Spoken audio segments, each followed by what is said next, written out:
और मेरे आने से कबल हर जगह पर मैंने एक चीज महसूस किया है, एक बुरी छवि पेश की जाती है पूरे इलाके में। हमारे देश के जो बिरादरान वतन हिंदू लोग हैं, जिस भी समाज से ताल्लुक रखते हैं, उनके दरमियान एक चीज फैला दी जाती है कि मौलाना भड़काऊ भाषण करता है और लोगों में एक अलग मैसेज जाता है। मेरे अजीजों, मैं इसकी सफाई नहीं देना चाहता, लेकिन मैं उनको ये दावत जरूर दूंगा कि कभी उनकी फैलाई हुई बातों को तो बहुत सुना, हमारी बातों को भी तो जरा सुन लो। वाह वाह वाह वाह। कभी भी हमारा टारगेट कोई कम्युनिटी नहीं है, कोई कौम नहीं है। लोगों ने उसको तोड़ मरोड़ करके पेश किया है। एक बात याद रखें, यह भी एक चालबाजी है। आज पूरी मीडिया इस पर काम कर रही है। अगर आप किसी के बुरे काम को उंगली उठा करके बोलोगे तो कहेंगे ये पूरे समाज को गाली दे रहा है। हमें क्या पड़ी हुई है किसी को गाली देने की, किसी को बुरा कहने की। उस नबी पाक सल्लल्लाहु ताला अलैहि वसल्लम के दीन में हम हैं, जिस रसूल करीम सल्लल्लाहु ताला अलैहि वसल्लम ने रास्ता चलते हुए अकल से जो लोग पैदल हों, जिनका ज़हनी तवाज़ुन भी खो चुका हो, उनकी बातें तक नबी पाक सल्लल्लाहु अलैहि वसल्लम तवज्जो से सुना करते थे। हमारा ये मिजाज नहीं है। लेकिन एक बात मैं आपको बताता हूं, जो भी किसी भी जगह का हो, वो चाहे टोपी पहना हुआ हो, जुब्बा पहना हुआ भी क्यों ना हो, अगर नबी पाक सल्लल्लाहु अलैहि वसल्लम की तरफ गुस्ताखी की उंगली उठाता है तो फिर हम छोड़ते नहीं। हम ये नहीं देखते हैं कि वो किस जगह से ताल्लुक रखता है। यही मेरा जुर्म है, यही मेरा कसूर है, जिसकी वजह से हमारे चेहरे को लोगों के दरमियान डरावना बनाकर पेश किया गया है। और बेचारे पुलिस डिपार्टमेंट वाले जो शुरू में जानते नहीं, लेकिन जैसे जैसे हमारे जलसे की तारीख करीब आती है, उनके अंदर एक और चीज हलचल पैदा हो जाती है। कौन आ रहा है, ये कितनी खबरें आ रही हैं, उधर से भी फोन आ रहे हैं, इधर से भी फोन आ रहे हैं। मैं उनकी मजबूरी भी समझता हूं, मैं जानता हूं हर जगह से लॉ एंड ऑर्डर खराब हो जाएगा, डिस्टर्ब हो जाएगा। मैं आपको बताता हूं, पिछले 3 सालों में 200 से ज्यादा जलसे किए होंगे। एक भी जगह लॉ एंड ऑर्डर खराब हुआ है तो मुझे ला करके दिखा दे, एक भी जगह। लेकिन हजारों ऐसे नौजवानों को मैं डिपार्टमेंट के सामने खड़ा कर सकता हूं जो नबी पाक की मोहब्बत में उन्होंने नशा को छोड़ दिया। नारे तकबीर, नारे एक दो नहीं, सैकड़ों की तादाद में हैं जिनकी जिंदगियां कुछ और थीं। लेकिन मैं ये नहीं कहता मेरी वजह से, हुजूर पाक की मोहब्बत की वजह से, नबी पाक सल्लल्लाहु ताला अलैहि वसल्लम के नाम की निस्बत की वजह से उन्होंने अपनी पुरानी व अय्याश जिंदगी को खत्म कर दिया है। लोग ये इल्जामात लगाते रहते, लॉ एंड ऑर्डर डिस्टर्ब हो जाएगा, लोग बिगड़ जाएंगे, माहौल खराब हो जाएगा। ये नफरती लोगों के बारे में मैं इतनी बात कहूंगा कि हर समाज में लोग होते हैं और ऐसे कीड़ों की बात पर ज़हन नहीं देना चाहिए। मौसम में आते और मौसम में चले जाते हैं। बात आप देखिए, हम जिस मुल्क में रह रहे हैं, ये वो देश है जहां बरसों से ऐसी डाइवर्सिटी मौजूद है कि इसको कोई तोड़ नहीं पाया, आज तक कोई तोड़ नहीं पाया। आपको पता है हिंदुस्तान की ये खुसूसियत है, पूरी दुनिया में मैं बहुत सारी कंट्रीज को देखा है, बहुत सारे मुल्कों को जाकर के देखा है, वहां एक कौम अपनी ही कौम को मार रही। आप जाकर के न्यूज उठा करके देखे, मालूमात होंगी आपको। मुसलमान है तो मुसलमान को ही मार रहा है। दूसरी कोई कंट्री में पूरे के पूरे वही लोग हैं, वो आपस में एक दूसरे को मार रहे हैं। हम जिस मुल्क में रह रहे हैं, हिंदुस्तान में, मेरे अजीजों, यहां एक दो नहीं, 200 से ज्यादा जातियां, 200 से ज्यादा धर्म वाले लोग मौजूद हैं। एक दो नहीं, 200 से ज्यादा रिलीजियंस यहां पर मौजूद हैं और सब जी रहे हैं, सब जी रहे हैं। और ये सरकार गरीब नवाज का, उनके आस्थाने की बरकत का मैं ये खुल करके इजहार करता हूं कि जितने खुलकर आजादी के साथ आप अपने दीन पर इस जमीन पर अमल कर रहे हैं, दूसरी जगहों पर इतने आसानी से अमल भी नहीं है। नारे या औलिया तकबीर, कामिलीन की निस्बतों का असर, नारे रिसालत, या औलिया कामिलीन की निस्बतों का असर है। ये वो देश है जहां हिंदू मुसल्ला बिछा कर देता है कि मुसलमान नमाज पढ़ते हैं। क्या ये देश नहीं है?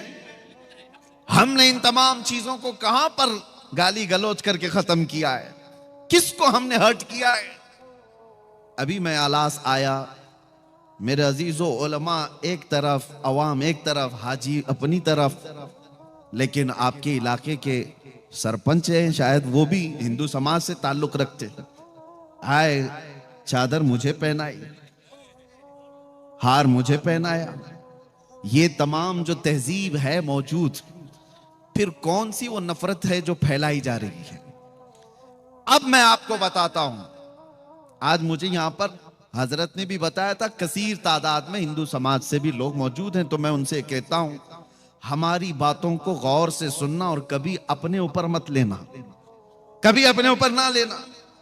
और तुम भी अगर कभी हमारे अंदर मौजूद कोई कीड़ा हो, उसको अगर बोल रहे हो, तो हम अपने ऊपर भी नहीं लेते, हम अपने ऊपर नहीं लेते। दुनिया तालिबान को टेररिस्ट कहती है, हम डिफेंस करने नहीं जाते, क्योंकि हमें पता है हमारा उनसे कोई ताल्लुक ही नहीं।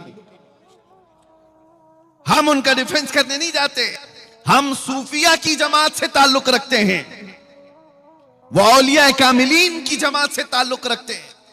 इसी तरह से वो बिरादराने वतन हिंदू समाज से ताल्लुक रखने वालों से मैं कहता हूं कि अगर कोई ऐसा शख्स हो जो हमारे भेदभाव को और यहां के माहौल को खराब करने के लिए किसी भी मुकद्दस शख्सियत को गालियां देता है, तो वो तुम्हारा नहीं है, समझ करके चलो। और हम ऐसे कुत्ते की दुम पर पैर रख करके बोलेंगे। क्यों? इसलिए नहीं कि वो सिर्फ गाली दे रहा है, इसलिए कि वो देश का माहौल खराब कर रहा है, पूरे देश का माहौल खराब कर रहा है। और ऐसी जगह पर हम जो बात करते हैं, तो इसीलिए दुनिया को ये हमारा चेहरा पेश किया जा रहा है कि ये भड़काऊ भाषण करता है। भड़काऊ भाषण, कैंसर का इलाज करने के लिए अगर फोड़ी को काटना पड़े तो डॉक्टर जो है वो कातिल नहीं कहलाता, डॉक्टर कातिल नहीं कहलाता। अगर कोई ऐसी फोड़ी हो जिससे कैंसर पूरे जिस्म में फैल सकता है, तो उस फोड़ी को डॉक्टर काटता है, कैंची से हो, चाकू से हो। लेकिन कोई ये नहीं कहता कि डॉक्टर मर्डर कर रहा है, कातिल है, चाकू का इस्तेमाल कर रहा है। नहीं, कुछ जगह ऐसी होती हैं जहां पर फोड़ी को काटने के लिए उस छुरी का इस्तेमाल डॉक्टर करता है। और कुछ कौम के अंदर ऐसे कीड़े होते हैं जिनके लिए हमारी ऐसी तेज जुबान का इस्तेमाल करना पड़ता है। बाकी हमारी आदत नहीं है, बाकी हमारी आदत नहीं। हम नरम गुफ्तगू ही करते हैं, अखलाक की गुफ्तगू ही करते हैं, मुआशरे की बुराइयों के मुतालिक लोगों को अवेयरनेस करते हैं। लेकिन नबी पाक सल्लल्लाहु तआला अलैहि वसल्लम की शान को समझो मेरे अजीजों। मैं एक बात कहता हूं, हमने कभी किसी दीन के, किसी धर्म के बड़ी शख्सियत को उंगली उठाकर छेड़ा तो नहीं है। कभी दिखा दो हमारी तारीख में किसी को कुछ कहा हो, कहीं गालियां दी हो, किसी के चरित्र पर बात किया हो? नहीं। जब ये पूरी कौम किसी भी धर्म की मुकद्दस शख्सियत को नहीं बात करती, तो इतना तुम्हारे अंदर भी सहज होना चाहिए कि जो कौम अपने नबी पर अपनी जानें कुर्बान करती है, उसकी तरफ उंगली तो मत उठाओ। अगर गाली देने का ज्यादा शौक है, आ जाओ हमें गाली दे दो, हमारे माँ बाप को, हमारे खानदान को, जिसको कोसना है खूब कोसो। अरे हम सुन लेंगे हमारे लिए गालियां, लेकिन नबी पाक की शान में अगर बोलोगे तो फिर कौम क्या, हमारा 8 साल का बच्चा भी बर्दाश्त नहीं करता। ये हमारा दीन है, ये हमारा दीन है। अब आगे की बात मैं करता हूं मेरे अजीजों। ये इजहार करना मुझे जरूरी था कि लोगों ने जो हमारा एक चेहरा पेश किया है, डिपार्टमेंट वाले भी बहुत तवज्जो से सुने, और जितने हैं, हमारी कोई तकरीर हवा में नहीं जाती, सब रिकॉर्ड रहती है, मुझे पता है। और ऐसी रिकॉर्ड होती है कि एक जुमला यहां रिकॉर्ड होता है, यूट्यूब पे आने तक उस पे बहुत मसाला आ चुका होता है, बहुत कुछ आ चुका होता है। आधे से ज्यादा तो हमारी तकरीरों को यूट्यूबर लोगों ने बर्बाद करके रखा है। पता नहीं क्या क्या थंबनेल लगा लगा करके पूरी दुनिया को डराते हैं। और कितनी मर्तबा तो मुझे कैद में पहुंचाया, कितनी बार तो आजाद कराया, कितनी बार तो कब्र में भी पहुंचाया। इनका भरोसा नहीं है। और एक बात बड़ी अच्छी है, पुलिस डिपार्टमेंट से एक बड़े सीनियर ओहदेदार वो इन्वेस्टिगेशन में बैठे हुए थे और कुछ लोग बहुत चीजें वायरल किए हुए थे। मैं देख करके घबराया। मैं कहा साहब ये तो मैंने कभी कहा नहीं, साहब ये बात तो है नहीं। तो उन्होंने कहा मौलाना बंद कर दो, यूट्यूब पर हम भी भरोसा नहीं करते, इन सब तमाम चीजों पर हम भी नहीं भरोसा करते। कानून की प्रक्रिया है। तो बहरहाल मैं जो बातें कह रहा हूं उसको तवज्जो से सुने। इस पूरी कायनात में अल्लाह तबारक व तआला ने आपको पैदा किया और आपके पास दीन इस्लाम है, और सबसे बड़ी दौलत तुम्हारे पास जो मौजूद है वो कौन सी है? कभी सोचा आपने? दुनिया अगरचे कहती हो सब लुट गए, हमारे सारे हालात खराब हो गए, बच्चे बिगड़ गए, आवारा हो गए, औरतें बेपर्दा हो गईं, एजुकेशन में कमी आ गई, अखलाक में गिरावट आ गई, क़ियादत खत्म हो गई, ये कौम टूटी बिखरी हुई है। सब यही तो कहते हैं आज बैकवर्ड कौम है ये, और इतनी बैकवर्ड कि सबसे नीचे तुम्हारा नाम आने लग गया, कि तुम्हारा एजुकेशन लेवल सबसे नीचे आ गया है। ये तमाम बातें तो आज मौजूद हैं, लेकिन फिर मैं कहता हूं 24 घंटे तुम रडार पे क्यों रहते हो? जब ये टूटी बिखरी हुई कौम है तो फिर हर मीडिया वाले का मुद्दा तुम ही क्यों रहते हो? उस कौम से क्यों डर है लोगों को? एक बात समझ में आती है मेरे अजीजों, कि जिसको इकबाल ने 100 साल पहले कहा था, कुछ बात तो है कि मिटती नहीं हस्ती हमारी, कुछ बात तो है कि मिटती नहीं हस्ती हमारी। सदियों रहा है दुश्मन दौरे जमा हमारा, यूनान और मिस्र रोमा सब मिट गए जहां से, बाकी मगर है अब तक नामो निशा हमारा। किस वजह से आज पूरी दुनिया तुम्हें रडार पर रखती है वो समझ करके चलो। तौहीद की अमानत सीनों में है हमारे, इश्क़े रसूल की अमानत सीनों में है हमारे, आसान नहीं मिटाना नामो निशा हमारा। नारे तकबीर, नारे रिसालत, तहफ़्फ़ुज़ ईमान कॉन्फ्रेंस, अल्लामा मुफ्ती सलमान अज़हरी साहब क़िबला, अल्लामा मुफ्ती सलमान अज़हरी साहब क़िबला। बस अपने ईमान की हिफाजत करो। जो दौलत तुम्हारे पास है वो सबसे बड़ी दौलत, सबसे बड़ी दौलत है। आज ही मैंने जुमा में एक जुमला आपके सामने अर्ज किया नीरज में, कि क्या आपने बचपन से जब से आंखें खोली मस्जिदों में नमाज तो पढ़ी होगी, पता नहीं कितनी मस्जिदों में सजदे किए, लेकिन क्या कभी सजदा करने के वक्त आपने खुदा की कोई तस्वीर सामने देखी? कभी किसी ने बनाई? नहीं, पूरी दुनिया में किसी मस्जिद में खुदा की तस्वीर नहीं होती, अल्लाह की कोई तस्वीर नहीं है। और मैं कहता हूं एक वाहिद कौम है ये जो बिना देखे सजदे में गिर जाती है, बिना देखे सजदे में गिर जाती है। ये तुम्हारा ईमान है जो अल्लाह ताला की जात पर ऐसा यकीन है तुम्हारा। अल्लाह है, सिर्फ आपने सुना है, देखा नहीं है। और दुनिया में हर आदमी ये कहता है बगैर टच किए बगैर देखे तो मैं मानूंगा नहीं। सारे लोग, अकल वाले लोग यही कहते किसी भी दूसरी चीज के बारे में, लेकिन जब अल्लाह की बात आए तो ईमान वाला कभी ये नहीं पूछता किसी मौलाना से कि मैं देख करके ईमान लाऊंगा, कभी कोई नहीं कहता मैं टच करके ईमान लाऊंगा, नहीं, उसको बचपन से बताया गया अल्लाह है, उसने कभी ये पूछा ही नहीं कैसा है, कहां है, उसको बता दिया गया अल्लाह है। यही ईमान जो आज तक तुम्हें मजबूत रखा हुआ है, ये ईमान है। ये ईमान इतना मजबूत है मेरे अजीजों, तुम्हें न जुमा में कभी प्रचार करके बुलाना पड़ता है। किस मस्जिद में पोस्टर लगता है कि यहां जुमा होने वाली, किसी मस्जिद का ऐलान होता है? हर इलाके में जुमा का दिन आया तो सारी सफ़ें भर गई, और सफ़ें भी ऐसी कि अमीर और गरीब, फकीर और गनी सब एक ही जगह सब आए। ना कोई वीआईपी सफ है, ना कोई कैटेगरी वाइज सफें लगती है, सब आगे। ये कौन सी चीजें हैं जो तुम्हें इस तरह आज तक बांधी हुई हैं? वैसे देखा जाए तो दुनिया हमें यतीम कहती है कि इनका कोई कायद नहीं, इनका कोई लीडर नहीं, ये सब बिखरे हुए लोग हैं। लेकिन आओ जुमा का वक्त आए तो यही बिखरे हुए एक सफ में खड़े नजर आते हैं, एक आवाज पर झुक जाते हैं। किसी एक साहब ने पूछा था मिलिट्री को जो ट्रेन किए हुए हैं, यूएस की मिलिट्री, जापान की मिलिट्री, चाइना की मिलिट्री, उनसे पूछा गया था कि अगर कोई 10,000 की मिलिट्री को आपको तरतीब देना है तो कितना टाइम लगेगा? किसी जर्नल ने कहा, बड़े शख्स ने कहा, अगर 10,000 की फौज को तरतीब में लाना है तो 2 से 4 घंटे लग सकते हैं। किसी मुल्क ने कहा 6 घंटे लग सकते हैं। किसी ने कहा बहुत फास्ट लेवल पर यह पूरी तरतीब देना हो तो 1 घंटा लग सकता है। ये ट्रेंड फौज है, ट्रेन सोल्जर्स हैं, जिनका पूरा का पूरा ऐसा तजुर्बा है कि वही काम करते हैं।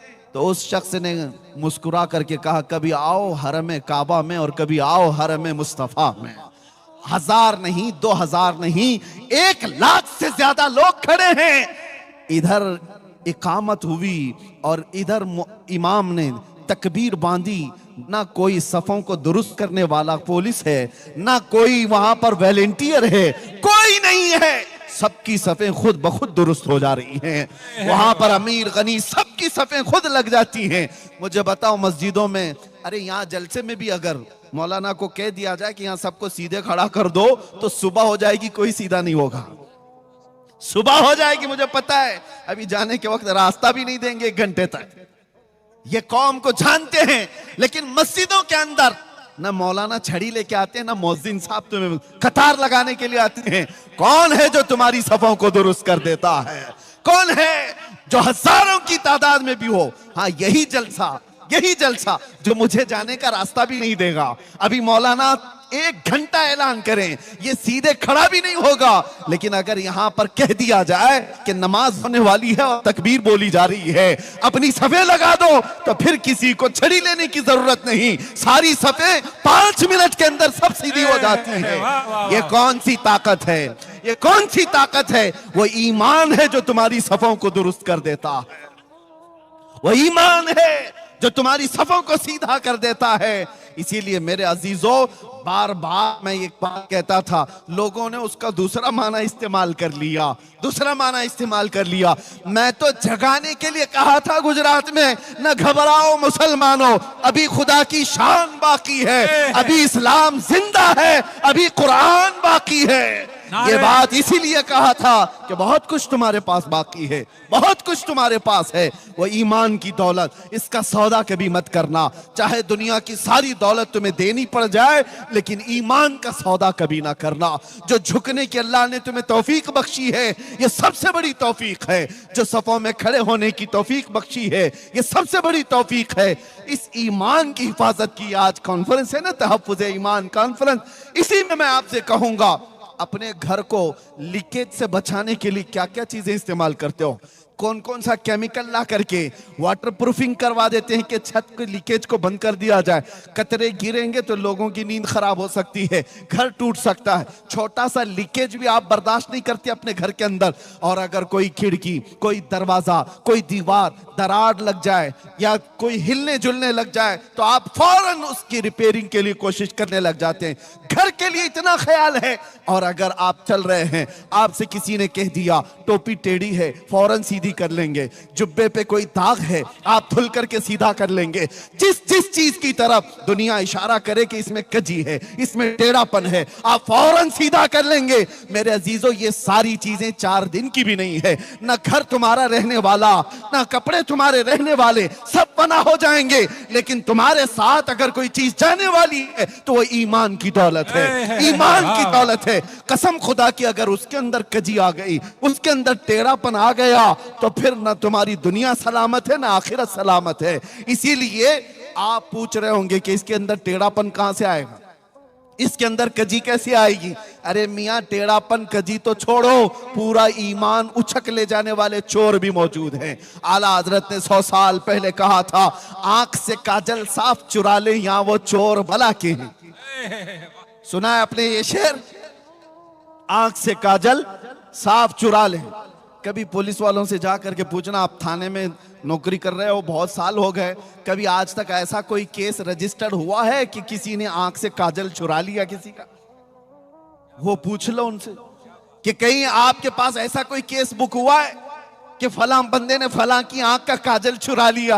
वो भी हंसेंगे, ये कौन सी चोरी है, ये कौन सी चोरी है। लेकिन बरेली का इमाम कह रहा है कि ऐसी चोरी भी होती है, ऐसी चोरी भी होती है। मैं तुम्हें समझाता हूं, आंख से काजल साफ चुरा ले, इसका मतलब वो डब्बी वाली काजल नहीं है, वो कालक वाली काजल नहीं है। आला हजरत फरमाते हैं, एक मुसलमान की आंख का काजल इश्क मुस्तफा होता है। वाह वाह वाह। हुजूर की मोहब्बत तुम्हारी आंखों का सुरमा है, वो जो न हो तो और वो जो न थे तो। इसी तरह आंख में काजल जो है, वो लगाने वाले काजल की बात नहीं कर रहा हूं, नबी पाक की मोहब्बत, औलिया कामिलीन की निस्बत, अल्लाह की जात पर ईमान, ये तुम्हारी आंखों का काजल है। और इसके चोर दुनिया में बहुत मौजूद है। हाँ, चोरी करने वाले लोग कभी गठरी लेकर के आ गए, कभी पूरे के पूरे मोहल्ले को लेकर के चले गए। इसीलिए ऐसे चोरों से अपना ईमान बचाओ, ईमान लूटने वाले लोग। अच्छा, एक बात और मैं बता दूं, सबसे बड़ी चैलेंज की बात यह है, आपको अगर पता लगे कि ये दुश्मन है मेरा, आप अपने माल पूरा उससे बचा के रहेंगे। वो गुजरेगा तो अलर्ट हो गए, वो देखेगा तो अलर्ट हो गए, लेकिन आपके घर में मौजूद है तो कैसे पता चले? ये बड़ा मसला है। आपके घर में आपके साथ उठता बैठता सब हो, वो अगर आपके माल का दुश्मन हो, चोर हो, तो कैसे पता करेंगे? यही सिचुएशन आज हमारी है। अगर कोई दूसरा शख्स होता जिसको आप देख रहे हैं कि मुशरिक है और मेरे ईमान का चोर हो सकता है, आप बच जाएंगे।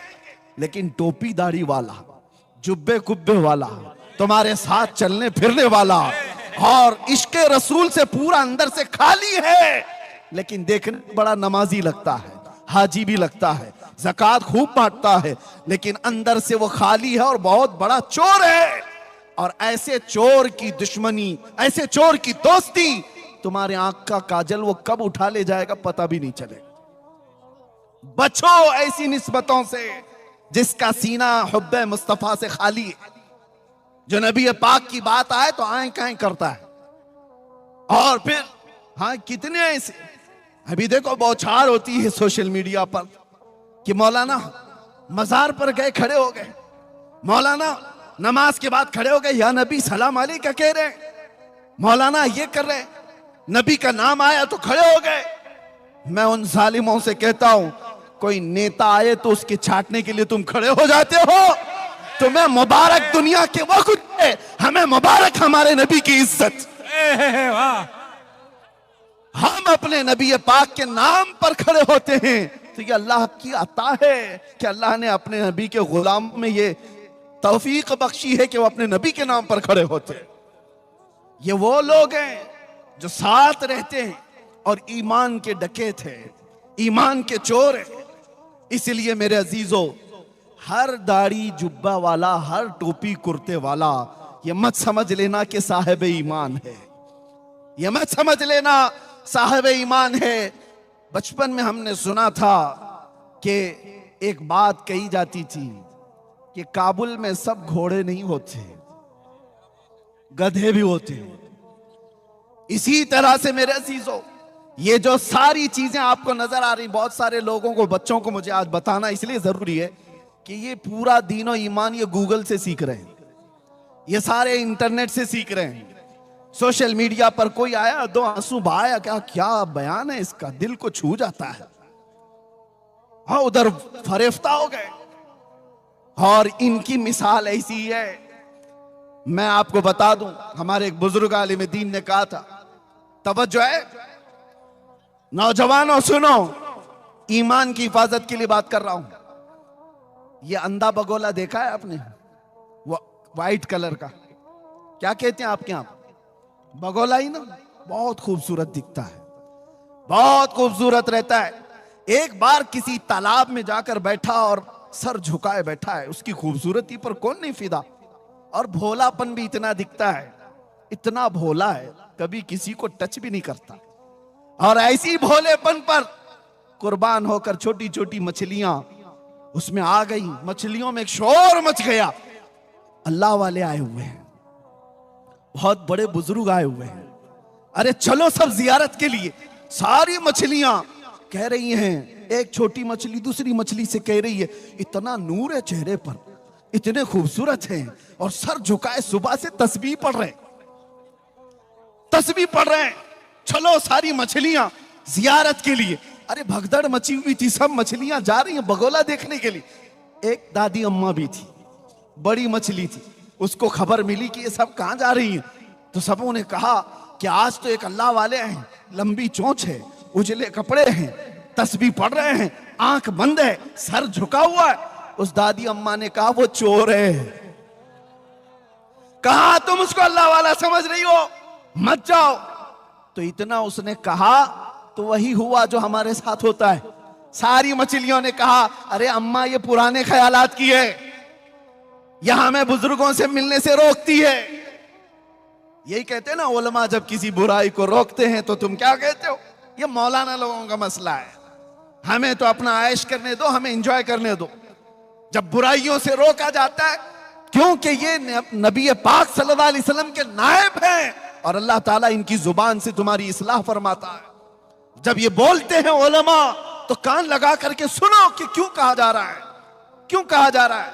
नौजवानों को ऐसा लगता है कि हमें जीने नहीं देते ये लोग, हर चीज पे रोक टोक करते हैं, तुम्हें बाद में पता चलेगा होगा क्या। दादी अम्मा तो बहुत रोकी, मछलियां सब मुखालिफ हो गई। कहा ये इस बूढ़ी को छोड़ दो, इसने दुनिया कहां देखी, ये पुराने ख्यालात की, हम तो देखेंगे वो बुजुर्ग को, हम तो जियारत करेंगे। और सबों ने मिलकर के जत्थे के जत्थे जा करके जियारत पर चली आई। और मेरे अजीजों, जब बगोले के आसपास सब नमन करने आई होंगी, सलाम करने आई होंगी, बगोला देखता रहा, दो पैरों में और एक चोंच में मार करके उड़ गया। वो तो उसके पास 3 चीजें थी, इसलिए वो 3 उठाए, और भी ज्यादा होती तो सबको ले जाता। बाकी डरी डरी मछलियां भागी आई। दादी अम्मा ने पूछा क्या हुआ, सबों ने कहा तुमने जो कहा था वही चोर निकला। क्या बात, इसलिए हर सफेद कपड़ा ये दलील नहीं है कि वो साहब ईमान है।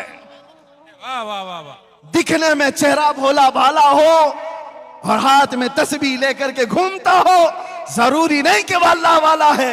अल्लाह वाले की पहचान तस्बीह दाढ़ी टोपी से नहीं होती, अल्लाह वाले की पहचान इश्क रसूल से होती है। नारे तकबीर, नारे रिसालत, तहफ्फुज़ ईमान कॉन्फ्रेंस, लब्बैक या रसूल अल्लाह, लब्बैक या रसूल अल्लाह। अल्लामा मुफ्ती सलमान अज़हरी साहब क़िबला। और अल्हम्दुलिल्लाह हम फख्र है इस बात पर कि ये जो सुन्नियों का मजमा है, हमारे पास दीन गूगल से नहीं आया है, हमारे पास दीन डॉक्टरों से नहीं आया है, हमारे पास दीन वो प्लम्बर और इंजीनियर से नहीं आया है, हमारे पास दीन गौसे आजम से होते हुए आया है, हमारे पास दीन गरीब नवाज से होता हुआ आया, हमारे पास दीन आला हजरत से होता हुआ आया है, हमारे पास दीन सैयदना ज़ैनुल आबिदीन तवक्कुल से होता आया है, हमारे पास दीन निजामुद्दीन का है, हमारे पास दीन ख्वाजा दक्कन से है। ये अल्हम्दुलिल्लाह सुन्नियों की किस्मत में है, हमें गूगल में देखने की जरूरत नहीं। जब दीन देखना होता है हम अजमेर देखते हैं और बगदाद देखते हैं। वाह वाह, हमें पता है ये सीधा रास्ता है। और आला हजरत ने फरमाया या रसूल अल्लाह तेरे गुलामों का नक्शे कदम है राह खुदा। वाह वाह वाह, तेरे गुलामों का नक्शे कदम है राह खुदा, वो क्या बहक सके जो ये सुराग लेके चले। लहद में इश्के रुखे शह का दाग लेके चले, अंधेरी रात सुनी थी चिराग लेके चले। आप समझ रहे हैं इस बात को? निस्बतों के लोग हैं हम, शुरू में इसीलिए मैंने कहा हम फख्र करते हैं इस बात पर। आए नौजवानों, चाहे दुनिया जितनी भी मॉडर्न हो जाए, जितनी भी तरक्की कर जाए, ऐसे ऐसे लोग आएंगे जो तुमने सुनी नहीं होगी वो बातें तुम्हें सुनाएंगे। मेरे आका सल्लल्लाहु अलैहि वसल्लम फरमाते क़यामत के करीब मेरी उम्मत में कुछ ऐसे लोग निकलेंगे और लोगों को खिताब करेंगे, ऐसी बातें सुनाएंगे और सब लोग हैरत में रहेंगे कि हमारे बाप दादाओं ने भी नहीं सुना था। वो हदीस पाक में मेरे आका ने अलामत बताई है, वो ऐसे लहजे में सुना रहे होंगे कि लोग फरिफ्ता हो जाएंगे। लेकिन हुजूर ने फरमाया तुम अपने आप को उनसे बचाओ, अपने आप को उनसे बचाओ, इसलिए कि वो तुम्हारे दीन के चोर हैं, डकैत हैं। ऐसा कोई भी तुम्हें नजर आए जो औलिया की दुश्मनी पालता हो, ऐसा कोई भी तुम्हें अगर नजर आए, ऐसा कोई भी जो हुजूर पाक की ताजीम पर आई कहें करता है, तो उससे अपना दामन समेट लेना। कहा यह हमारा नहीं, मेयार और कैटेगरी, मेयार और तुम्हें एक थर्मामीटर दे करके जा रहा हूं कि हमेशा उसको नाप करके देखना कौन हमारा कायद है, कौन हमारा रहबर है। वही हो सकता है जो तुम्हें रसूलुल्लाह की शरीयत का रास्ता देता है। बाकी सारे रास्ते इधर उधर ले जाने वाले लोग। और एक बात ये भी मैं बता दूं, पीर साहब भी कोई हो, जितने भी पीर साहब हो, अगर वो नबी पाक का रास्ता छोड़ा है तो पीर नहीं, वो पैर है, वो पैर है। और हुजूर पाक की मोहब्बत सजा कर रखता है तो हमारे सर का ताज है। यह हमारा मेयार है। आप इस चीज को समझ करके चलें, दीन हमारा इस्लामी कवानीन के तमाम तर चीजें तुम्हारे सामने मैं रख रहा हूं, क्योंकि नौजवानों के लिए अब बहुत बड़ा चैलेंज आ गया है। इंटरनेट पर खोलते हैं तो कौन सी वेबसाइट देखें कौन सी नहीं, ये भी समझ में नहीं आता। सब दीन इस्लाम के नाम पर प्रोपेगेंडे फैलाए हुए बहुत सारे, उसमें हमारी कई बच्चियां और कई बच्चे फंस जाते हैं। वो जाल है, उस जाल में कई लोग फंस जाते हैं। आपको मैं एक बात बताना चाहूंगा, कुछ लोग ये कहते हैं ना दुनिया बहुत नई हो गई, नए तरीके पर आना चाहिए। मैं भी मानता हूं आज का दौर है मोबाइल का, हम मोबाइल छोड़ के तो नहीं रह पाएंगे। आज का दौर लाइटिंग का है, हम लाइट छोड़ करके तो नहीं रह सकते। आज का दौर है गाड़ियों में तेजी से जाने का, हम ये छोड़ करके भी नहीं रह सकते। ये सारी तरक्कियां अपनी जगह पर, लेकिन एक बात मैं आपको बता दूं, तुम्हारी और हमारी कामयाबी ये चीजों के हासिल करने पे नहीं है, ये असबाब है, ये मादे हैं। माइक का इस्तेमाल भी मैं करूंगा, मोबाइल का इस्तेमाल भी मैं करूंगा, लाइट का इस्तेमाल भी मैं करूंगा, ये कंप्यूटर का, इंटरनेट का इस्तेमाल भी करूंगा, लेकिन ये तमाम चीजें इस पर हम डिपेंड ना रहे कि यही सब कुछ है, बल्कि हकीकत में तुम्हारी कामयाबी आगे दौड़ने में है या पीछे पलटने में है। एक बात समझ करके चलो, हमारी कामयाबी ऐसे आगे दौड़ने में नहीं है, हमारी कामयाबी उस जगह पर है जहां तुम्हें खालिद बिन वलीद की आवाज नजर आ रही हो। हमारी कामयाबी वहां पर है जहां तुम्हें हैदर कर्रार की गरजती हुई आवाज नजर आ रही हो। उस तक पहुंच जाओ जहां उस्मान गनी के कदम हो, जहां फारूक आजम के कदम हो, जहां सिद्दीक अकबर के कदम हो। इतना पीछे चले जाओ जहां रसूलुल्लाह की आवाज आए। यह है हमारी कामयाबी। और इन तरक्कियात ने हमारा बेड़ा गर्क कर रखा है। हो क्या रहा है, मैं बार बार ये कहता हूं, इन तरक्कियात के हम खिलाफ नहीं, लेकिन कुछ हालात ऐसे हैं कि ये बोलना हमारी मजबूरी। क्या वो अंधेरा ही भला था कि कदम राह पे थे, वो अंधेरा ही भला था कि कदम राह पे थे, रोशनी लाई है मंजिल से बहुत दूर है। में तरक्की तरक्की तरक्की करते हुए रूहानियत खत्म हो गई, रूहानियत खत्म होने लग गई। आज मैं जिस जगह पर भी जाऊं, मैं बहुत बचपन में अपने बुजुर्गों को देखा है, आपको भी मैं एक तंबीह कर रहा हूं। हम जब जाते दूर खड़े उन बुजुर्गों को मिलने की अगर तौफीक मिल जाती, वक्त होता तो मिल लेते, नहीं तो इतने अदब से दूर से खड़े रहते, उलमा भी अवाम में भी। लेकिन आज पूरी ये तरक्कियात ने बदल लिया है। अब उलमा को लोग मिलने नहीं, सेल्फी लेने आते हैं। सबसे पहले इनका मोबाइल उठेगा, तकरीर सुनने के लिए यहां पर हजारों की तादाद में होंगे, लेकिन इसमें तो 75% वो हैं जो खुद नहीं सुन रहे, मोबाइल को सुना रहे हो लोग। वो सारे लोग, अरे रिकॉर्डिंग सब मिलने वाली है, लेकिन ये तरक्की ने तुम्हें क्या कर रखा है? तुम्हारी रूहानियत खत्म हो रही है। मस्जिदों में भी यही, मज़ारात में भी यही, हर जगह पर। मैं तो तंग आ गया कि हमारे खाने पीने की भी नहीं छोड़ी जाती। हद तो यह है, कुछ इलाकों पर मैं मेहमान बन करके जाऊं, कमरे में सुबह से शाम तक बैठे हुए हैं, इस्तिंजा के लिए जाने का वक्त नहीं है। और हम कहें भी क्यों नहीं है, आपको मैं बताऊं, अरे इधर बाहर निकले इस्तिंजा जाने, सारे वीडियो चालू, क्या आदमी अपनी हाजत भी नहीं करे। ये तुम्हारी तरक्कियात है जो इंसानियत को भी खत्म करती चली जा रही है। हमने देखा है ये तरक्कियात ने कितना बेड़ा गर्क किया है। रास्ते पर एक्सीडेंट हो गया, आदमी तड़प रहा है, खून में लथपथ है, और ये बंदा उसकी वीडियो निकाल रहा है। इंसानियत क्या थी? अरे वीडियो का ख्याल ही कहां, पहले उसका खून तुम्हें तड़पा देता। वो रूहानियत होती, इंसानियत होती, पहले तुम उसकी मदद करते। अरे कोई गटर में गिर रहा है, उसकी वीडियो निकाल रहे, कोई खंबे से गिर रहा है, उसकी वीडियो निकाल रहे कि वायरल हो जाएगी, व्यूज आ जाएंगे। ये तरक्कियात ने तुम्हारा बेड़ा गर्क कर रखा है। इसीलिए मैंने कहा वो अंधेरा ही भला था कि कदम राह पे थे। वो अंधेरा ही भला था कि कदम राह पे थे, रोशनी लाई है मंजिल से बहुत दूर में। आज मैं एक बात इसलिए ये चीजें छेड़ रहा हूं कि इन तरक्कियात ने तुम्हारा और हमारा ऐसा नुकसान किया है कि रूहानियत को और हमारे अंदर के अदब को खत्म करती चली जा रही है। इसलिए मेरे अजीजों, ये आस्ताने जो औलिया के हैं, यहां हम क्यों आते हैं पता है? इन आस्तानों पर हमारा क्या रखा है? लोग हमसे सवाल करते हैं, गरीब नवाज के आस्ताने पर क्यों जा रहे हो, क्या मिलने वाला है? हाँ, अमेरिका आओ, यूरोप आओ, यहां तो एक से एक टेक्नोलॉजी मिलेगी। मैं उनसे कहता हूं, तुमने टेक्नोलॉजी पर इतनी मेहनत की, ये आसमान पर नहीं चांद पर भी पहुंच गए। तुमने बहुत मेहनत की, चांद पर भी पहुंच गए, प्लेन बना दिया, हजारों को इधर से उधर मुंतकिल करती है, ट्रांसफर करती है। तुमने इंटरनेट बनाया, पूरी दुनिया को ग्लोबल विलेज कर दिया, सारी तरक्कियां मुबारक। लेकिन जिस चीज की भी तरक्की है ना, वो मेटल की तरक्की है। इंसान ने जिस पर मेहनत किया वो मेटल तरक्की कर गया। ये लोहा था, इंसान ने इस पर मेहनत किया, इसको माइक बना दिया है। ये लाइट, इस पर इंसान ने मेहनत किया है, उसको एक शक्ल दे दी है। मैं बात कर रहा हूं, सारी टेक्नोलॉजी तुमने इस मेटल पर लगाई। औलिया के आस्ताने वो है जो मेटल नहीं इंसान बनाते हैं।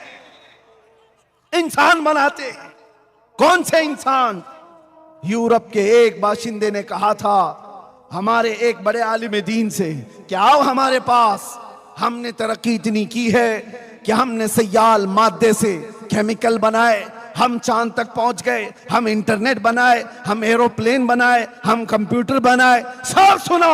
उस आलिम दीन ने कहा ना ना ना ना, मुझे ये सब चीजें नहीं चाहिए, मुझे एक ऐसा आदमी चाहिए, एक ऐसा आदमी जिसकी दो उंगलियों के बीच से देखे तो सातवां आसमान नजर आए, और नीचे देखे तो सातवां जमीन का हिस्सा नजर आए। उसने कहा ऐसा भी कोई आदमी होता है? हमारे पास मशीनें बहुत हैं, आदमी ऐसा नहीं है। उसने कहा आओ मैं तुम्हें अजमेर लेकर के चलता हूं। वाह वाह वाह वाह। अजमेर, एक मोइनुद्दीन हसन चिश्ती नाम से नौजवान है, एक बुजुर्ग के पास आता है। बुजुर्ग का नाम ख्वाजा उस्मान हारूनी है। बुजुर्ग ने पूछा बेटा क्यों आए हो? कहा आपके पीछे चलने आया हूं, घर बार सब छोड़ आया हूं। उस बुजुर्ग ने कहा जाओ 1000 बार इस्तिग़फ़ार पढ़ो, 1000 बार कुल हु अल्लाह पढ़ो, 1000 बार तुम कलमा तैयबा पढ़ो, फिर आओ मुजाहिदे करवाए। और उसके बाद कहा बेटा ऊपर देखो क्या दिखता है। मोइनुद्दीन हसन चिश्ती ने कहा ऊपर आसमान दिखता है और कुछ भी नहीं। कहा नीचे देखो क्या दिखता है। मोइनुद्दीन हसन चिश्ती ने कहा जमीन दिखती है और कुछ भी नहीं। फिर ख्वाजा उस्मान हारूनी ने कहा करीब आ जा, करीब आ जा। मोइनुद्दीन हसन चिश्ती करीब आए। ये जवान है, वो बुजुर्ग है। मुर्शिद ने अपनी दो उंगलियां मोइनुद्दीन हसन चिश्ती की आंखों पर रख दी और उसके बाद कहा बेटा मेरे दो उंगलियों के कमान के दरमियान से जानिबे आसमान देखो, अब बताओ क्या दिखता है। मोइनुद्दीन हसन चिश्ती ने नजर उठाई और कहा पहला आसमान भी दिख रहा है, दूसरा और तीसरा भी दिख रहा है, चौथा और पांचवा भी दिख रहा है, छठा और सातवां भी दिख रहा है। नहीं नहीं, अर्श खुदा तक नजर आ रहा है। वाह वाह वाह। कहा नीचे देखो, नीचे क्या दिख रहा है? 2 उंगलियों के बीच से, पीरो मुर्शिद की 2 उंगलियों के बीच से मोइनुद्दीन हसन चिश्ती ने देखा और कहा मुझे पहला और दूसरा जमीन का हिस्सा भी, तीसरा और चौथा भी, पांचवा और छठा भी, सातवां भी, यहां तक के तहतुस सरा तक नजर आ रहा है। ये तारीख की सच्चाइयां हैं। उस बुजुर्ग आलिम दीन ने कहा ये वाकया बता करके, वो यूरोप के तरक्कियात और मॉडर्न दुनिया के बाशिंदे, आजा, मैं तुझसे मेटल की तरक्की नहीं पूछता। तुमने मिसाइल भी बनाए, पेट्रोट मिसाइल भी, जो दुनिया को तबाह बर्बाद कर देता है।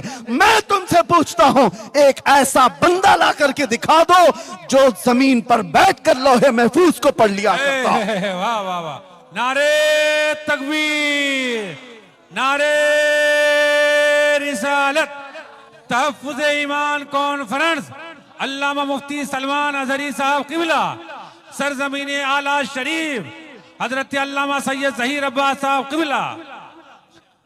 ये जो आस्थाने हैं, यहां इंसान बनाए जाते हैं, इसलिए हम इन आस्थानों पर आते हैं। लोग ये समझते हैं कि सिर्फ बच्चे मांगने आते हैं, बिजनेस मांगने आते हैं। नहीं मियाँ, पहले इंसान बनो, इंसानियत तुम्हारे अंदर आए। और ये आस्थाने सबसे पहले इंसानियत सिखाते हैं। इंसानियत, सूफिया इकराम की तालीमात में सबसे पहली तालीम यह है, किसी को ठेस ना पहुंचाओ, किसी को तकलीफ ना पहुंचाओ। यह सूफिया की तालीमात में है। अरे सरकार गरीब नवाज जब यहां पर आए, आज भी उन पर भौंकने वाले कुछ कीड़े हैं। कीड़े नहीं, कुत्ते हैं। भौंकता कीड़ा नहीं है, कुत्ता है। लेकिन मुझे उनसे गरज नहीं। गरीब नवाज की अगर तालीमात देखते, कभी भी उन्होंने अजमेर मोहल्ला में आकर के किसी को ठेस पहुंचाया हो, किसी को मारा हो, किसी को दर्द पहुंचाया हो, तारीख में एक बार भी ला करके दिखा। अरे लोगों ने उनका पानी बंद कर दिया और उनका खाना बंद कर दिया, उनके ऊपर पता नहीं क्या क्या चीजें की। लेकिन ये दुर्वेशों के आस्थाने ऐसे हैं, इनका हाल क्या है पता है? वो मैं आज आपको देकर के जाता हूं। जुनैद बगदादी सूफिया के इमाम है, सूफिया के इमाम है। एक बार अपने मुरीद के साथ जा रहे थे दरिया दजला के पास, और दरिया में देखा ये बिच्छू डूब रहा है। बिच्छू को तैरना नहीं आता। आपने हाथ डालकर बिच्छू को निकालना चाहा कि डूब जाएगा, मर जाएगा। जैसे ही आपने हाथ डाल करके निकाला और बिच्छू ने डंक मार दिया। आपने हाथ झटक लिया, फिर गिर गया। दूसरी मर्तबा फिर उसको उठाए। बिच्छू का डंक ये आसान नहीं है, बहुत जहरीला होता है और तड़पता है आदमी। जुनैद बगदादी ने दूसरी मर्तबा बिच्छू को उठाया, फिर डंक मार दिया, फिर आपने पटक दिया, लेकिन छोड़ा नहीं उसको। उनका मुरीद साथ में है, देख भी रहा है। तीसरी मर्तबा जुनैद बगदादी ने मजबूती से उसके डंक को पकड़ा और उठा करके बाहर फेंक दिया। बिच्छू चलता हुआ सूखे में चला गया, लेकिन डंक का असर तो था। मुरीद ने पूछा, हुजूर वो मूजी जानवर है, ईजा देने वाला, जहरीला, वो डंक पे डंक मार रहा है और आप उसको बार बार निकाल रहे हैं। जुनैद बगदादी ने सूफिया का मैसेज दिया, अपने मुरीद से कहा, बिच्छू की आदत है डंक मारना, वो अपनी आदत पर अमल कर रहा है। सूफिया की आदत है मदद करना, मैं अपनी फितरत पर अमल कर रहा हूं। नारे तकबीर, नारे रिसालत, फैजाने औलिया किराम, फजाइले औलिया किराम। इसलिए मेरे अजीजों, ये तसव्वुफ की तालीमात है, औलिया की तालीमात है, जहां से हमें ईजा देना नहीं सिखाया गया है, डंक मारना नहीं सिखाया गया है, डंक मारने वाले को भी उठाना सिखाया गया है। ये तालीमात है हमारी। अब आओ आगे एक और बात मैं आपसे कहता हूं, इन औलिया के आस्थानों पर हम क्यों आते हैं? यही बात चल रही है। बात इसलिए चल रही है कि यहां सिर्फ बच्चे मांगने नहीं आते, बिजनेस मांगने नहीं आते, इंसान बनने के लिए आते हैं। इंसान बनने के लिए आते हैं कि अखलाक इनके अंदर आ जाए। ये हर धर्म में मौजूद है, हर रिलीजियन में आप देखेंगे कुछ लोग तपस्या करते हैं आत्मा की शांति के लिए, वो अपनी अपनी तपस्या कर रहे हैं। ये सूफिया कामिलीन वो लोग हैं जो मैल कचेल वाला जो इंसान है, जब इनके पास आता है तो अपनी नजरों से उसके दिल को साफ करते हैं। उसको इंसान बनाते हैं, अखलाक सिखाते हैं। जो उसके अंदर बुराइयां आ गई हैं शैतान की तरफ से, उसको निकाला जाता है। बहुत सारी बुराइयां, आज हालात हमारे ऐसे खराब है मेरे अजीज, हमें कोई साफ करने वाला मुर्शिद भी दिखता नहीं। मैं सबकी बात नहीं कर रहा हूं, अक्सर कौन है जो हमारी तरबियत करता हो, जो नजरों से हमारे दिलों को पाक करता हो, हमारी रूह को बुलंदी पर पहुंचाता हो? ऐसा कोई दिखता नहीं। इसलिए आज हम आस्थानों पर आते हैं, इसलिए नहीं कि सिर्फ यहां चादरें चढ़ाओ, संदल चढ़ाओ, फूल चढ़ाओ और चले जाओ। अरे उन औलिया को तुम्हारी चादरों की कोई जरूरत नहीं, अल्लाह ने उनको जन्नती चादर पहनाया हुआ है। अल्लाह तबारक व तआला ने उनको जन्नती लिबास पहनाया। एक चादर रखी जाती है इसलिए कि मुमताज हो, यह आम खबर नहीं है, कि अल्लाह वाले की खबर है। लोग अगर हमसे सवाल करते हैं तो उसकी वजह भी मैं बता देता कि अगर हमारे औलिया कामिलीन की कब्रों पर चादर रखी जाती है तो क्यों काबे पे गिलाफ क्यों चढ़ाया गया है? इसलिए कि वो आम घर नहीं है, वो अल्लाह का घर है। कुरान पे गिलाफ क्यों होता है? इसलिए कि वो आम किताब नहीं है, अल्लाह की किताब। इसीलिए वली पाक के आस्ताने पर चादर रखते हैं, ये बताने के लिए कि आम कब्र नहीं है, अल्लाह वाले की कब्र है, वो मुमताज रहे। मस्जिद पे मीनार क्यों होता है? बगैर मीनार के क्या नमाज नहीं होगी? मीनार का नमाज से कोई ताल्लुक ही नहीं। क्यों रखा जाता है? सिर्फ इसलिए कि उसकी अजमत और उसकी शौकत लोगों को पता चले, ये आम घर नहीं है, अल्लाह का घर है, अलग रखा जाता है। हाँ, बाकी रही बात, लोगों ने इसी को सब कुछ समझ लिया कि चादर पे चादर, चादर पे चादर, चादर पे चादर, वो 1 फीट से जाकर के 10 फीट की हो जाए, फूल पे फूल। हाँ ठीक है, फूल इसलिए रखे जाते हैं कि जब तक वो तरोताजा होते हैं वो तस्बीह पढ़ते हैं, कब्र वाले को उसका फायदा है। लेकिन बहुत सारी चीजें मेरे अजीजों, आस्ताने इसके लिए नहीं है। आस्ताने इसलिए हैं कि हमारा दिल का मैल कचेल इनकी बारगाह में हाजिरी पर धुल जाए, पाक हो जाए। और जो गया और वैसा ही मैला दिल लेकर के आया तो वो क्या हाजिरी दिया? कौन सी हाजिरी दिया और कौन से उर्स में आया? उसके ना अखलाक बदले, ना उसके अंदर की कोई चीज नहीं बदली, तो क्या आस्ताने पर आया और क्या चला गया? इसलिए आज ये बात भी मुझे बतानी जरूरी है। तीसरी एक बात कि हम इंसान बनने के लिए आते हैं, अखलाक सुधारने के लिए आते हैं। तीसरी एक बड़ी बात कि आज बहुत बड़ा टेंशन है, जो मैंने कहा ना, चोर घूम रहे हैं, ईमान छीनने वाले, आंख से काजल साफ चुरा ले, यहां वो चोर भला के हैं। तेरी गठरी ताकी है और तूने नींद निकाली है। सूना पास है, सूना बन है, सोना जहर है, उठ प्यारे। सूना गोल्ड तुम्हारे पास है, जंगल का राज है, सूना बन है, और ऐसे वक्त में सोना जहर है, उठ प्यारे। तू कहता है मीठी नींद है तेरी मथी निराली है, शहद दिखाए जहर पिलाए, कातिल डाइन शोहर कुश, इस मुर्दार पे क्या ललचाए, दुनिया देखी भाली है। अब मैं आपसे कहता हूं, इन चोरों से बचोगे कैसे? अरे आपके घर में माल रखा है, तिजोरी में है, कहीं पर भी है, फिर भी अगर डर लगता है तो पुलिस से जाकर कह दोगे, साहब मुझे डर लगता है फलां चोरी कर लेगा, पहले से इंटीमेशन दे देता हूं, ये चोर है, ये मेरे घर के आसपास घूम रहा है, कभी भी चोरी कर सकता है, मैं आपको बता रहा हूं। तो पुलिस आपकी सिक्योरिटी के लिए भी वो अपनी मेहनत लगाएगी, वो कोशिश करेगी कि इसका घर लुटने ना पाए। ये तो अपने घरों को चोरी होने से बचाने के लिए पुलिस के पास गए। मैं पूछ रहा हूं, ईमान के लुटेरे चोरों से बचने के लिए कौन सी पुलिस के पास जाओगे? कहां जाकर पहले रिपोर्ट करोगे? आप देख रहे हैं कई लोग ईमान के चोर हैं, तो ऐसी चोरी होने से अपने आप को बचाने के लिए क्या करना है? तो कुरान पढ़ो। अल्लाह तबारक व तआला फरमाता है, या अय्युहल्लज़ीना आमनु तक़ुल्लाह व कूनू मअस सादिक़ीन, ऐ ईमान वालों अल्लाह से डरो और सच्चों के साथ हो जाओ।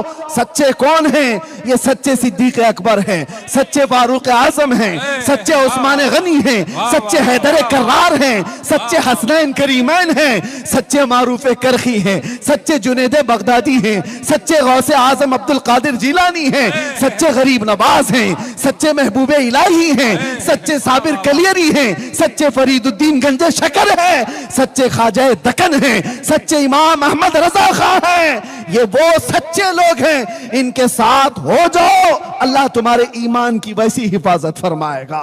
नारे तकबीर, नारे रिसालत, मसलके आला हजरत, इश्को मोहब्बत, इश्को मोहब्बत, फैजान हुजूर गरीब नवाज अल्लामा मुफ्ती सलमान अजहरी साहब किबला, तहफ्फुज़ ईमान कॉन्फ्रेंस सरजमीन आला शरीफ हजरत अल्लामा सैयद ज़हीर अब्बास साहब किबला।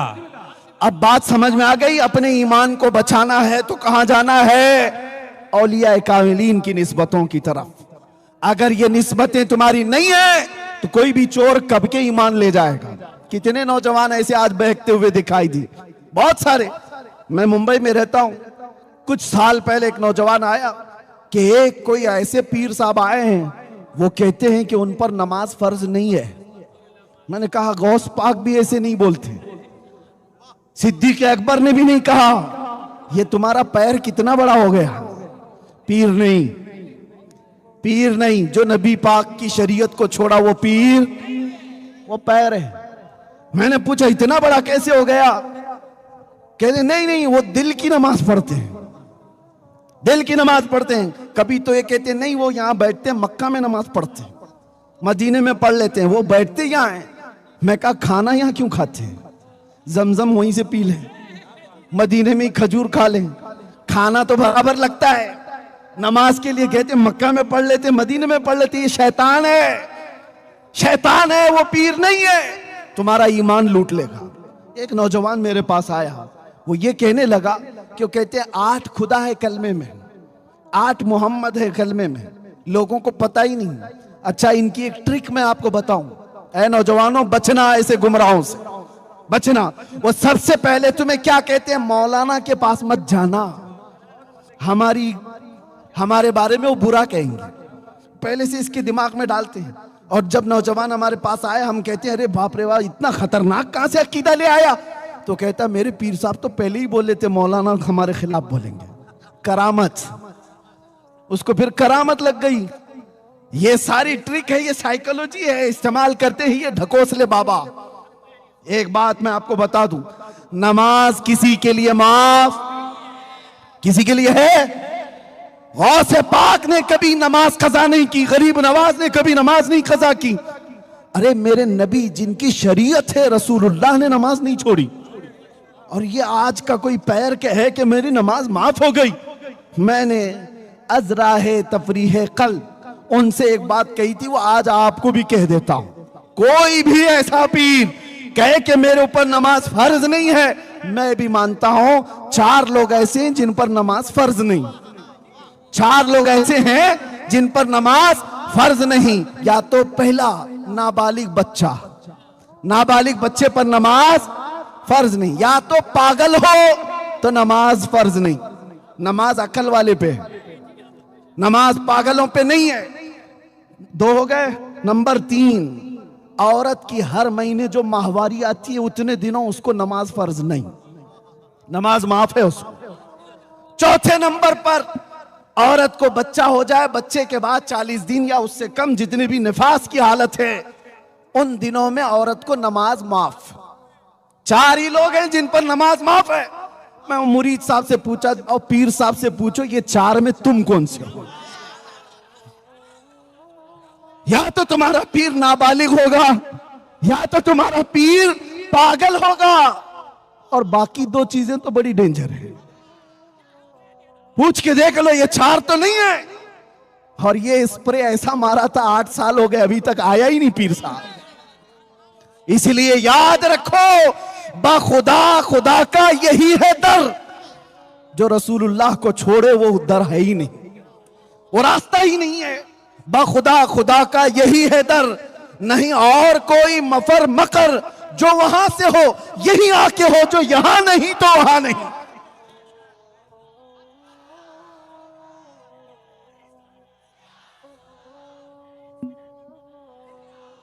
बात अब कंप्लीट करने आ रहा हूं, खत्म कर रहा हूं। तवज्जो मेरे अजीजों, चाहे दुनिया में जितने भी रास्ते लोग ला करके दिखा दें, सीधे एक ही देखना कि ये मदीने तक पहुंचता है कि नहीं। अगर नबी पाक की शरीयत छोड़ करके बात करता है तो अपना नहीं है, चाहे वो जैसा भी हो। या औलिया कामिलीन के आस्ताने हमें बचाते। मेरे अजीजों, गौसे पाक ने, गरीब नवाज ने, या जितने औलिया हैं, उन्होंने अपना गर्विदा नहीं बनाया, उम्मत को रसूलुल्लाह का दीवाना बनाया। आज हम यही चाहते हैं, आप मेरा इस्तकबाल न करें, मेरे नाम का नारा न लगाएं, मुझे इज्जतों से न बिठाएं। मैं आता इसलिए हूं कि हमारे आने से नौजवानों के दिलों में मेरे मुस्तफा का इश्क बढ़ जाए, मोहब्बत बढ़ जाए। मैं इसलिए आता हूं कि लोग देखें तो मुझे न पुकारें, बल्कि गुंबद खजरा की तरफ तवज्जो करके कहें, लब्बैक या रसूल अल्लाह, लब्बैक या रसूल अल्लाह, लब्बैक या रसूल अल्लाह। हमारी तकरीर भी वसूल हो गई और ये जलसा भी वसूल हो गया। हम अपना बनाने नहीं आए, उस नबी का शहदा बनाने आए। इसलिए कि आज हम हैं, कल नहीं रहेंगे, मगर वो गुंबद खजरा की चमक सुबह क़यामत तक रहने वाली है।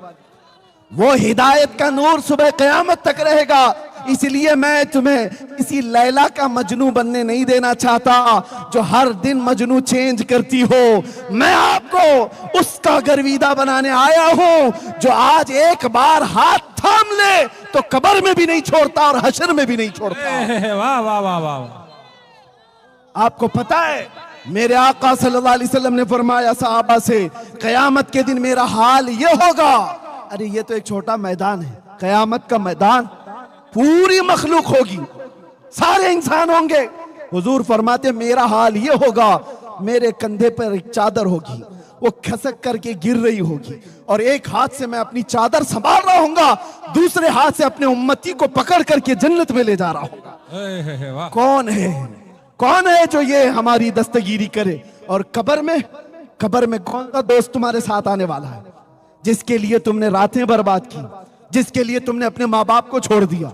ये वो लफंगे दोस्त जो तुम्हारे पैसे के आशिक हैं, तुम्हारे माल के आशिक हैं, तुम्हें नशे के अड्डों पर ले जाकर के बिठा दिया, तुम्हारा माल बर्बाद कराया, सब कुछ हुआ, लेकिन क्या ये कब्र पर एक घंटा भी बैठने को तैयार है? इधर मट्टी दिया, उधर निकल गया। कौन है तुम्हारी उस अंधेरी कब्र में आएगा? कोई दोस्त नहीं। अरे सगी माँ भी नहीं, सगा बाप भी नहीं।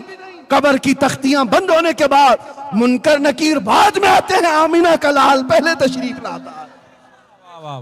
वो नबी पाक तशरीफ लाएंगे अपना नूरानी चेहरा लेकर के, और मुनकर नकीर से, बुजुर्गों ने कहा है, नकीरन जो हुजूर की मोहब्बत में थक करके गया है, हुजूर फरमाते नकीरन से, खबरदार जरा आहिस्ता जगाना, मेरी मोहब्बत में थक के आया है।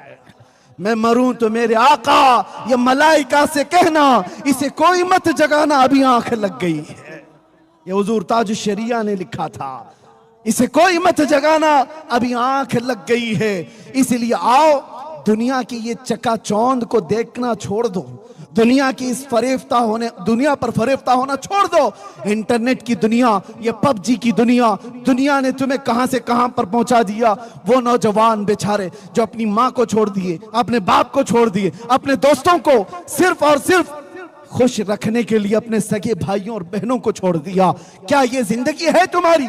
ये सारी वो दुनिया है जो तुम्हें सीधे रास्ते से ले जाकर के एक ऐसे अड्डे पर बिठाती है जहां जानवर भी नहीं जाता। इसलिए मैं कहता हूं, आओ, एक रास्ता जो तुम्हें दुनिया में भी सुकून देगा, कब्र में भी सुकून देगा, आखिरत में भी सुकून देगा। वो रास्ता कौन सा है? आज ले उनकी पनाह, आज मदद मांग उनसे, कल ना मानेंगे कयामत में अगर मान गया। एक ही इलाज है, वो इलाज देकर रुखसत हो रहा हूं, वो इलाज मजबूती से पकड़ लो। इसको राजी किया, वो छूट गया, उसको राजी किया, ये छूट गया, इसको जमा किया, ये छूट गया, ये जमा किया, वो छूट गया। ये सब दुनिया में होता ही रहेगा और इस चक्कर में तुम्हारी मौत आ जाएगी। इसलिए छोड़ो ये सारी फिक्रें, एक बात पर आ जाओ। वो क्या है? उन्हें जाना, उन्हें माना, उन्हें जाना, उन्हें माना, न रखा गैर से कहा लिल्लाहिल हम्द, मैं दुनिया से मुसलमान गया, की मोहम्मद से वफा तूने तो हम तेरे हैं, ये जहां चीज है क्या लौह कलम तेरे हैं। आओ बारगाह मुस्तफा में अर्ज करते हैं या रसूल अल्लाह, चमक तुझसे पाते हैं सब पाने वाले, मेरा दिल भी चमका दे, मेरा दिल भी चमका दे, मेरा दिल भी चमका दे, चमकाने वाले लब्बैक या रसूल अल्लाह। मुस्तफा जाने रहमत पेला, सलाम शम्अ बज़ में हिदायत पेला, शहरे यारे इल्म ताजदारे हरम, शहरे यारे इल्म ताजदारे हरम, नौबहारे शफा पेला को सलाम मुस्तफा जाने गौसो ख्वाजा रज़ा हामिदो मुस्तफा, पंजे गंजे विलायत लाखो सलाम। काश मैं शर्म में जब उनकी आमद हो, भेजे सब उनकी शौकत पे लाखो सलाम। मुझसे खिदमत के खुद सीखा है रज़ा, मुझसे खिदमत के खुद सीखा है रज़ा। मुस्तफा जाने रहमत पेला को सलाम, शम्अ बज़ में हिदा। अस्सलातु वस्सलामु अलैका या रसूल अल्लाह, अस्सलातु वस्सलामु अलैका या नबी अल्लाह, अस्सलातु वस्सलामु अलैका या शफीअना यौमल जज़ा। माशाअल्लाह बहुत सारे नौजवान भाई हजरत से बैत होने की भी ख्वाहिश रखते हैं, तो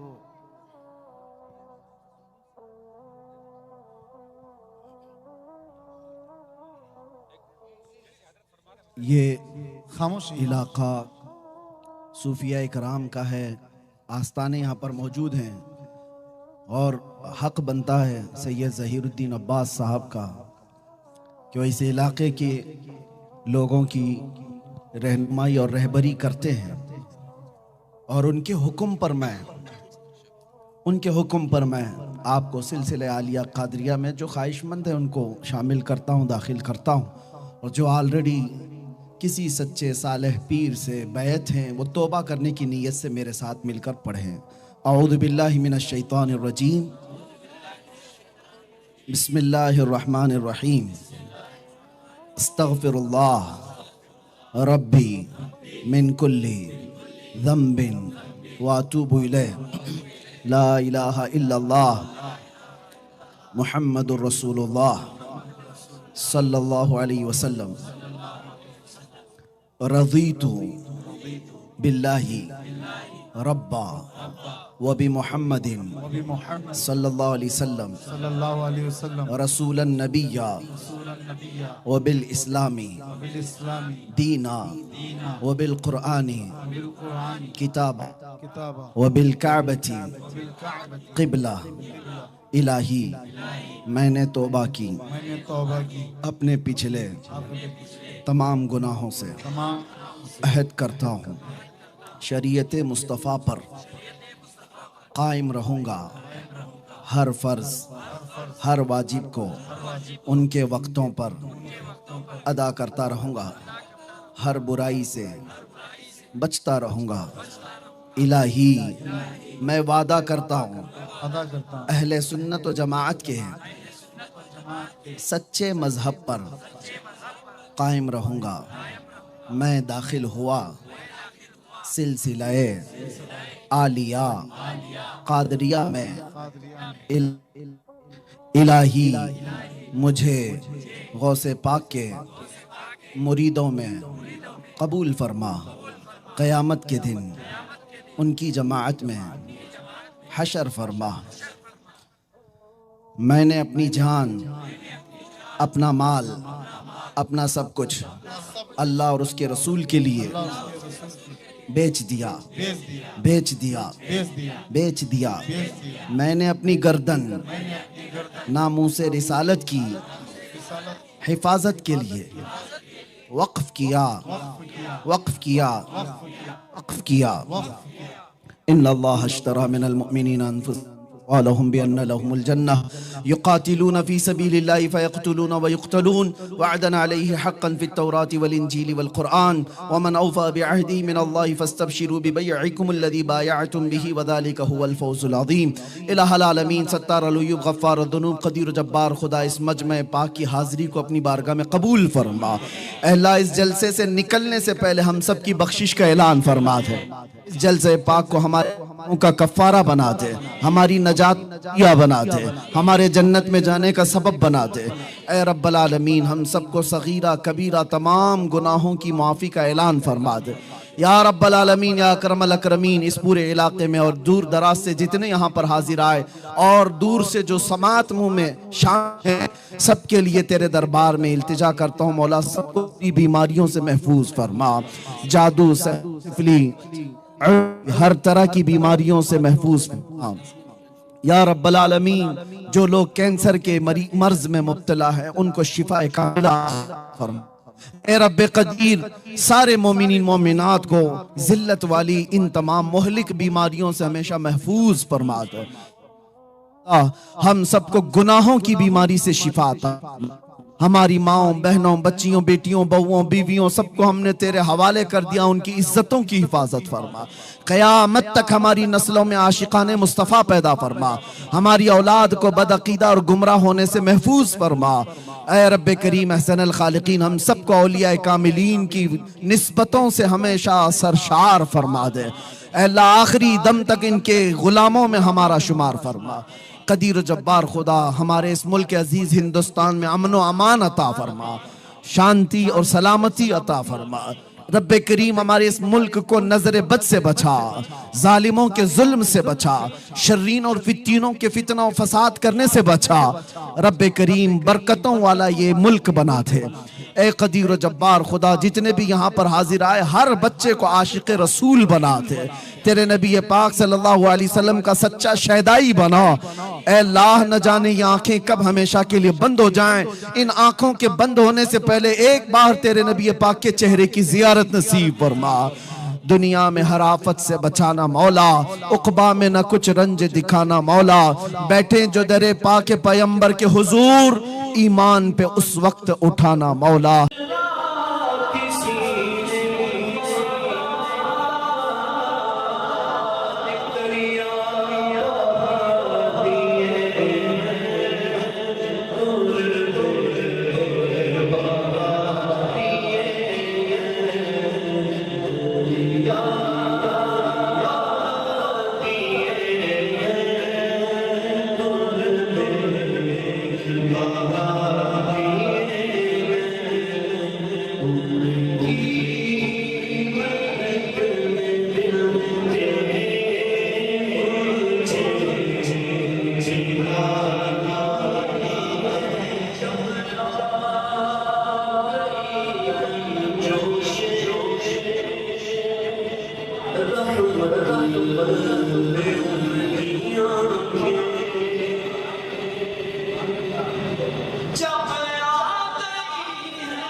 लिखा कि पिछलों लिखा गया बहुत इल्म दीन पर, पिछलों से तो लिखा गया बहुत इल्म दीन पर, इस सदी में वो तन्हा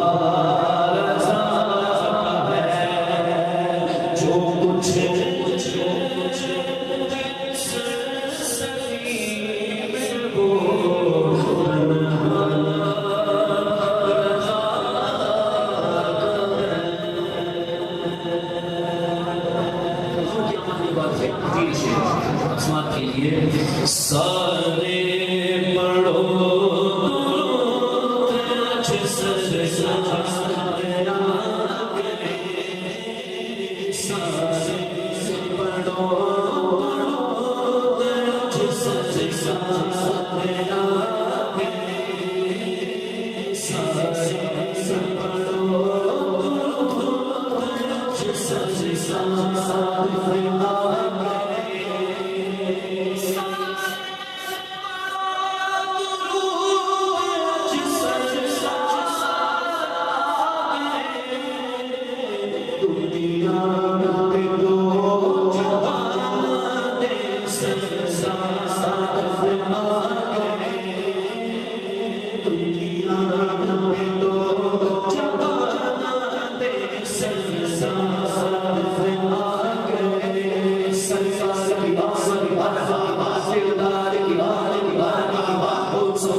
Thank you.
सीधी हालत का कलाम हुई पढ़ लेते हैं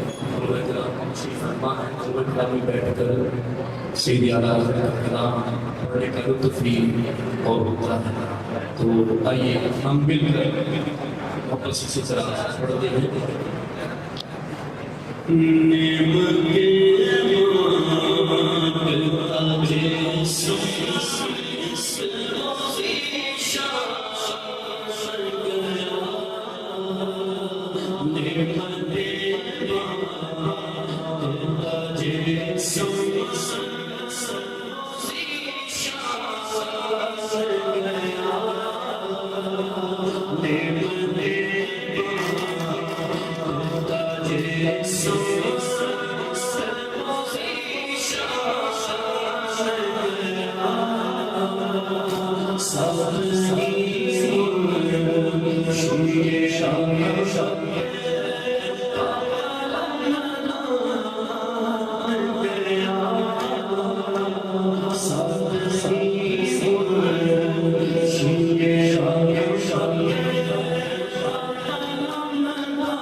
दिल वो है जिसमें हुजूर की याद बसी हो जाए। सैयद आला हज़रत ने दिल की तारीफ की, फिर सर की तारीफ की कि दिल हकीकत में कौन सा है। लिखते हैं कि